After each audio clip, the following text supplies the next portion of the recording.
Welcome to MyLife, Tanya Applied with Rabbi Jacobson, a journey into the deepest teachings of Torah and their application to our personal, emotional, and psychological lives.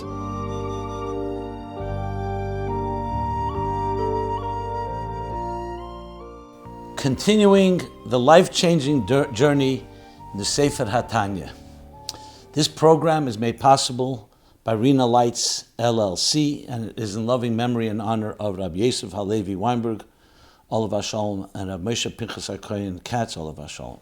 It is also in schus and merit of Zev Yecheskel and Risha Katz, La'irich Yomim B'Shanim Tevis. So we're middle of Perek Aleph, the first chapter. The Alter Rebbe has established the opening, Mashbiyan Eisei Tehi Tzadik V'al Tehi Rasha, that you are given an oath before you come to this world, and empowered, Masbiyan, to be a righteous person and not a wicked person. What Tzadik and Rasha is, we still need to explain, because clearly it's not just behavioral, to do good things or not to do good things. In asking several questions, the Alter Rebbe established that there are several categories. There's the Tzaddik and Rasha, and then there's the Beinani. And we need to understand the Muhus of the Beinani as well. And again, it's not behavioral. Indeed, there are actually 5 categories that we've learned, based on the Gemara. Tzaddik, that breaks into 2, and a Rasha that breaks into 2. Tzaddik v'tevle, a Tzaddik v'raloi, a Beinani, a Rasha v'tevle, and a Rasha v'raloi. All these will be addressed and understood as actually archetypes, personality types, that actually give you a picture of who you are, not just what you do. Your personality, your very character, which is going to now be the explanation that will develop as we continue Tanya. We will get back to Tzaddik Beinani Rasha in chapters 9. We'll be finished the subject in chapters 10, 11, and 12 and on. 10 will be about the Tzaddik, 11 about the Rasha, and 12 and on about the Beinani. So in order to understand now, what makes us tick? Who are you? That's the word in Hebrew when we say nefesh or neshama. Right now it's not relevant to us, the difference between nefesh and neshama. We will address it. But in general, it's the spirit within. So if the guf, body, is our outer shell, let's call it the appliance, the instrument, the spirit within, the soul within is the nefesh. In truth, guf and nefesh can be applied to anything in life. The body of something and its spirit and its energy. The letters on a page and the ideas they convey. But here we're obviously talking about the human spirit, the human nefesh, and we're going to be learning based on Shari HaKedusha from the Rab Chaim Vital, that there are actually 2 souls within us, 2 such forces. Not just 2 voices, not just 2 faculties, not just 2 options, 2 active, fully functional souls within the human being. One is called the Nefesh HaBahamis, which we'll begin with, the animal soul, and one is called the Nefesh HaLekis. So now let's learn inside, and this is coming to understand what defines the human being. What lies at the heart and soul of who we are. That in turn will then inform us and understand what a tzaddik and a beinani rasha. And if you think about it, it makes complete sense. Before you describe a person, first you need to describe what type of person that is, a tzaddik, a beinani rasha. You first have to describe what is the person. And then you can say, these titles, these names, these definitions express that element that's within us. So we're now going to be learning and entering the world of nefashos, of a nefesh. And the Alter Rebbe says, we can call this the story of the 2 souls. The Alter Rebbe begins, let's learn inside. He says like this now. Ach biura inyan. And it's divided by a colon, because now this becomes the real explanation. It's interesting to note, earlier he said the word acha inyan. He asked a question and said acha inyan, which is a way of answering the question, but it's more than just an answer. It's acha inyan, let's understand the whole inyan, the entire concept. But here it says ach biura inyan. But Pashta is the most obvious reason why he's using that, because now he's explaining the entire topic. Al pi ma shekosov harachav zal b'shar ha'kedusha.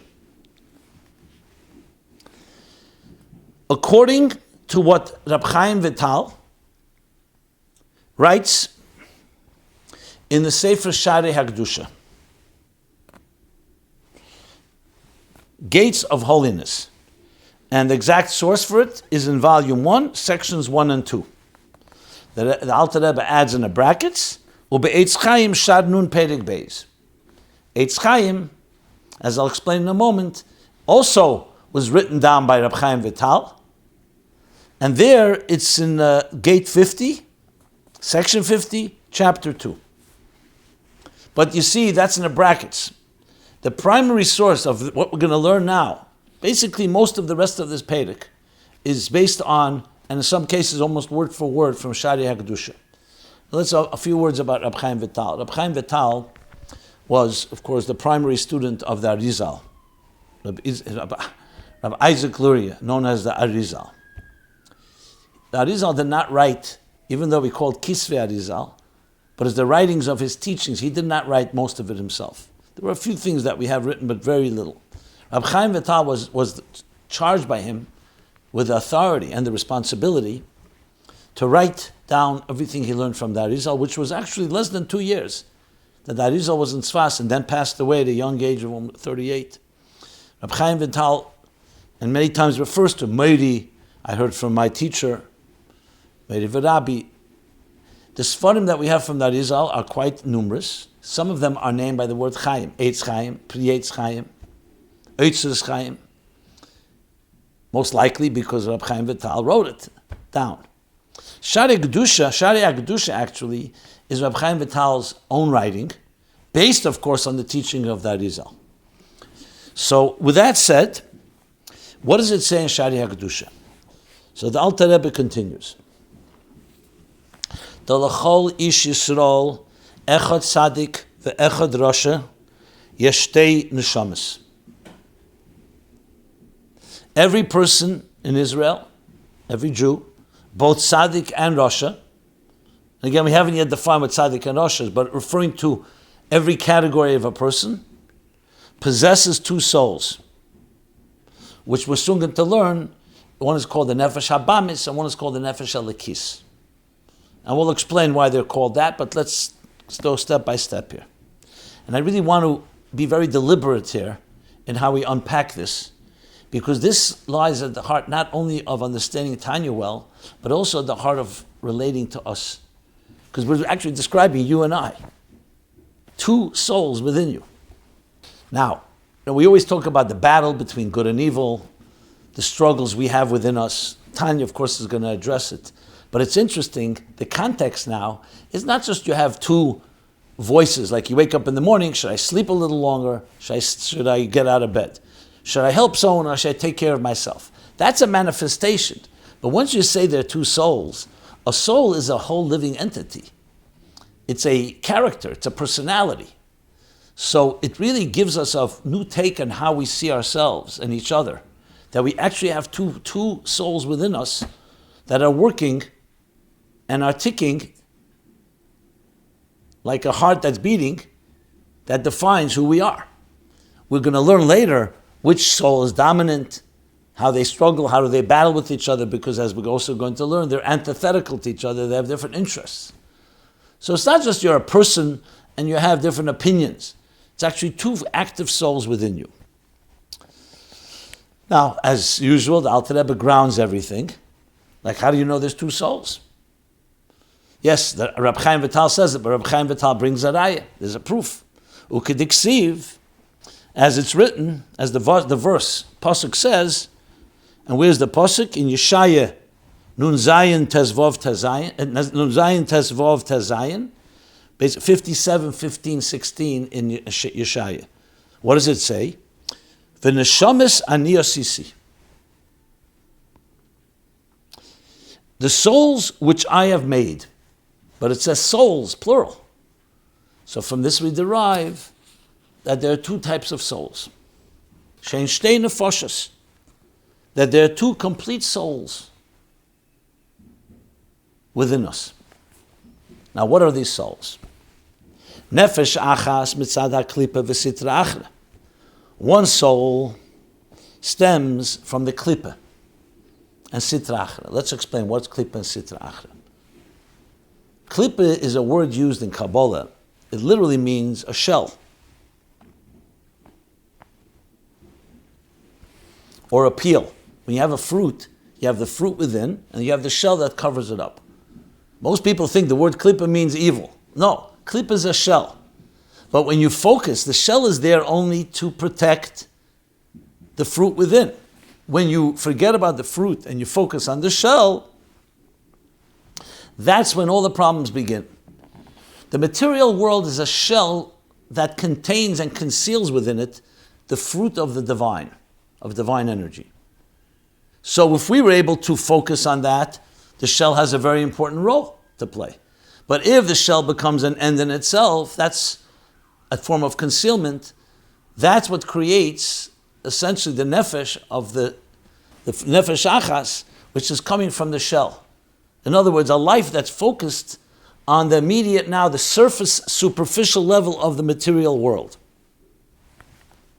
Which of course means then you're focused on yourself, not on the purpose of every object in this world, whether it's a physical object, a piece of food, or drink, or the money you make, or every other material activity, has a soul within it, has a fruit within it. When the focus is on the klipa, on the outer shell, that nefesh, which is later going to be called nefesh abamis, means it's focused on self-interest, self-absorption, the egocentric voice within us. What is the sitra achra? Sitra achra is also a word used in Zohar and Kabbalah. It literally means there's sitra de kedusha. In Aramaic, sitra is a side. So there's the side of kedusha, and sitra achra, it's a very edel, refined way of saying the other side. That's what it literally means, the other side. The other side, that's not holiness. So this nefesh achas, the first nefesh we're addressing, is rooted in these two things, which essentially is two names for right now, practically speaking, it's two names of the same idea. That we're not focusing on the inner dimension, but it's the klipa, the outer, and it's the other side, not the kedusha, not the holy voice, but an unholy one, in this sense, unholy being coming from the other side. For practical purpose, think of it of the voice of your survival, taking care of yourself. As we'll learn later, that's the animal soul. Focused on its animal needs, survival, existence, me. The divine soul, as we will learn, is rooted in a place where its focus is not on itself, its focus is on the fruit within, on kedusha, on its purpose in life, to serve, not itself, but others and God. So now he continues. So this is nefesh achas. B'tzad haklipa v'sitra achra. We're going to learn a lot more about klipa and sitra achra later in chapter 6 and 7. Right now, let it suffice to say that there's two dimensions in existence. One is called the shell, one is called the fruit within.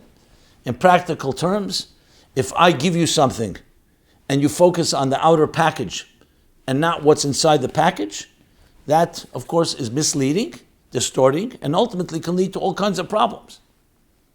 So that's klipa sitra achra, basically focusing on the surface, superficial, the material matter, and not the spirit within. Now this nefesh, v'himis hamislabeshes b'dama odam, lahachis haguf. This nefesh, what is called the nefesh abamis, as we discuss later, of klipa, of the shell or the peel or the husk, is embodied in your blood, in the blood of the human being, which energizes the person's body. U'kidiksiv, ki nefesh habosher bedamhi. The pasuk in Vayikra, Yud Zayin, Yud Aleph, says, the soul of the flesh is in the blood. Later in Dvarim it says, Adam hu nefesh. The Alter Rebbe chooses the first pasuk. In other words, blood, the actual blood, the physical blood of a human being, is an interface. It carries the life energy essentially the life energy, the spirit that keeps a person alive, is ethereal, is spiritual.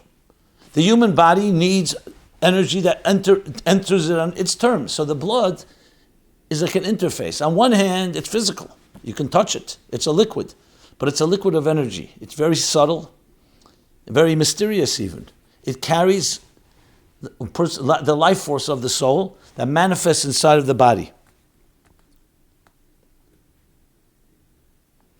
Now you see from this that we're not talking about an evil soul. He didn't call this an evil soul. He says it's rooted in an unfocused soul, a soul that's not focused in the right place. It looks at the world and the sensory world that we experience with our senses at the surface face value and ignores the inner core, the inner force. So we're not talking about necessarily something that is evil per se. It can lead to all the problems because that's what creates selfishness. That's what creates the idea of I am here as opposed to another person. My needs versus another person's needs. But the fact now that it manifests inside the blood means it's part of what actually sustains us. And this is what we'll sometimes call the biological soul that sustains us. So it's necessary because without blood, without the life force, we're not alive. God forbid. But, as we're going to learn later, the fact that it manifests in the blood, which comes from the heart, is going to show that this soul, is driven by the impulsive emotions. And that's its connection to the blood. Like blood is passionate, warm, heated. That's how this soul functions. But we'll leave that when that's discussed later in chapter 9.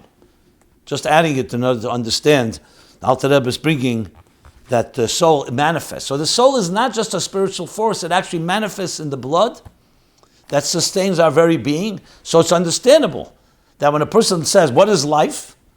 If you ask on a very biological level, life is the life force like the blood within me that carries oxygen and carries all the nutrients that are derived from the food and drink that we consume, and it turns into blood, the blood of life.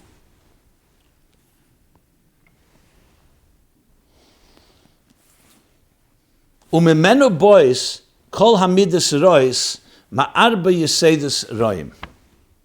Shabbat. Okay. From this soul that's rooted in Klippa, which is manifest directly inside the body through our blood, from there, all the temperaments, all the characteristics, the negative characteristics, he calls Yesedus Roim. Kol Hamidus Rois.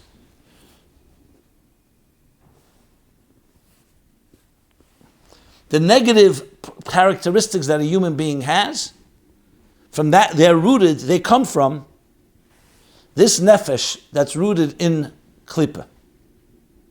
So now we see where it begins to actually manifest. Till now we were discussing it, okay, it sees existence through the eyes of its own needs. The eyes of the surface peel, the husk, or the shell. But now, it leads to something. Once you look at life through the surface level, then everything is seen through the eyes of your ego and your needs.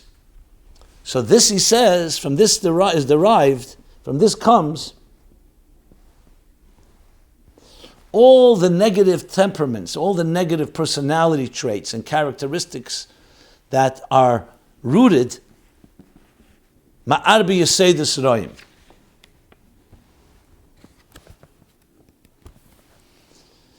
That come from the Arbi Yesedus Roim. Okay, let's stop here and explain. Arbi Yesedus is brought in Medrash, and the usual translation of Yesed is elements, the 4 basic elements, which he's going to spell out. Fire, in the order the Alter Rebbe brings, water, air or wind, and earth. These are the four elements.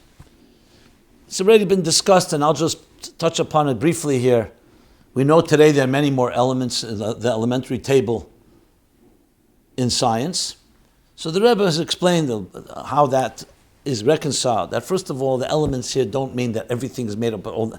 These are four archetypes, and everything is driven by them. This doesn't mean there aren't combinations which explain all the other elements.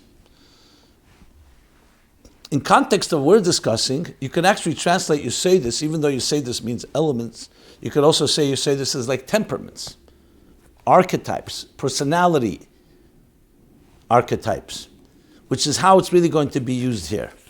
So the Alter Rebbe is bringing, which of course is also from Sharia Kedusha, from the Reb Chaim Vital. This is not the Alter Rebbe's original, he's taking it from there. So though the elements seem to identify with physical things, like I just said, fire, water, wind, and earth, but they also represent personality types. And now that we know that this nefesh comes from the shell level, from that outer level, not the perspective from within, where matter can be an end in itself, and from that comes all these negative characteristics that are identified by these four Yesedis, by these four elements, or these four characteristics. And now the Alter Rebbe spells them out. So we're now going to have an actual description of negative characteristics of a human being, which identify with a nefesh achas, which we call the animal soul that comes from Klippa and Sitra Achra. So again, when you look at life, not what is the purpose of life, but what is it about? It's all about me, all about the surface level, what stimulates you, the senses, what seduces you, what intrigues you, and so on. So that leads to these four characteristics that we're going to talk about now. Let me explain a bit more this idea of the duality Yesedis. When you look in Sharia HaKedusha of Rabbi Chaim Vital, he explains it based on the Chet Eitz Hadas. The Eitz Hadas created a mix which confused good and evil. What does that mean? That when you look at anything in the material world, it's not necessarily purely good or purely evil. You can use it both ways, in both directions. If you focus on the clip, on the shell, and don't see it as something that's protecting the fruit within, so it becomes an end in itself, so that can lead to these characteristics that we're describing now. If, however, you see the world as a means towards spiritual ends, towards serving God, then that very same thing can be used in a positive way. The problem is it's all mixed together. And as such, we now talk about this Nefesh Habamis. So now, let's begin. Dahainu. Here are the four characteristics. Dahainu. Kas v'gaiva miyusei ha'esh.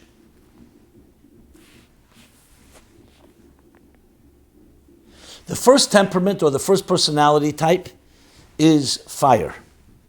So he says this characteristic of anger and arrogance, kas and gaiva, miyusei ha'esh, they come from the negative side of the element of fire. What's the connection? Because fire, shenigba l'mayla, the nature of fire is that its tendency is to rise upward. What is that in a personality type? That is number one, anger, like fiery anger, and gaiva, arrogance. Both are connected and reflect fire, the negative part of fire. Chaim Vital in Sharia Kedusha actually says that anger is a result of a person's arrogance. But from the way the Alter Rebbe says it, he describes them as two separate elements. It doesn't sound like that he's interpreting it that way. That anger becoming a result of arrogance. but rather that both of them are features of the archetype of fire. So that's number one. Number two, we're talking about water, the second element. The taivas hatainugim yesed hamayim. The temperament, which some call the phlegmatic temperament, is seeking physical gratification, taivas, and pleasures, which stems from the negative part of the element or the characteristic of water. Why? Because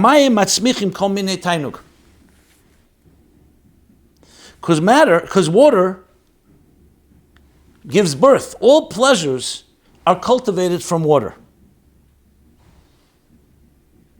Water makes things grow, so that could be a positive thing, of course. But water also feeds and cultivates the pleasures of this world. So when the pleasures are focused not on higher purpose, on the fruit, but on the klippa, on the outer dimension, that's why all the taivas, all the gratification and pleasures, the human physical pleasures a person has, stems from the characteristic, the personality of water. In Neshari Akdushi explains this a bit further. He says, because taivas is coveting and desiring to take away your friend's money or his possessions and everything, other things, and indulge in them. And secondly, it's connected to a form of jealousy. But again, the Alter Rebbe doesn't bring this, which could mean because the Alter Rebbe wants to broaden it far more than just discussing the specific details, but in general, all the taivas. Now comes number 3. We're talking about wind, air. This